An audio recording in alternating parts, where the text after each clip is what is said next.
financing mechanism. The reform of the multilateral development banks is no longer about if, it is when that is going to happen, so that we can eliminate the current structure that is unfair to the majority of the people in Global South and especially in our African continent.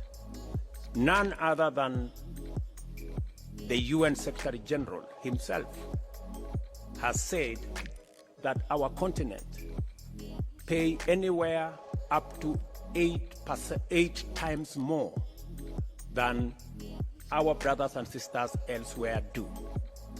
It is only fair that we have a financing mechanism that treats everybody equally.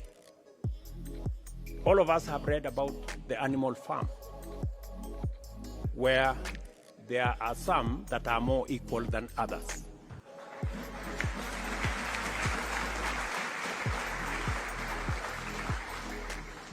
Our position is that we don't live in the animal farm, that we treat each other, and all of us are treated by a financial system equally.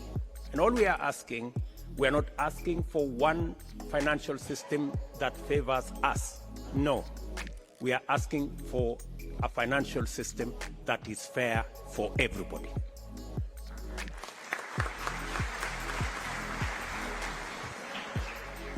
Part of the challenges we have of liquidity, part of the challenges we have in debt distress is actually caused by an unfair financial architecture that makes us pay interest more than others.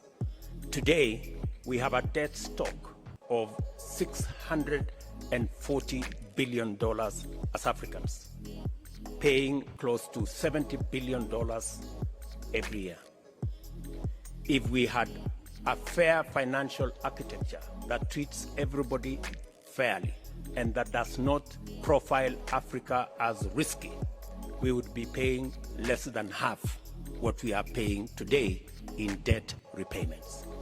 So we are simply asking that we have a conversation, a candid conversation on having a fairer financial system, and that is why the reform of the multilateral development banks is an urgent necessity. And secondly, that we were left behind in the fossil fuel energy industrial development. God, in his own wisdom, has put Africa at the center. We have climate change as an existential crisis to humanity. But also, we have green energy, which we have renewable energy, which we have in plenty, as a development imperative to be able to go into the future. That puts us at the center of the solution of the crisis of climate change.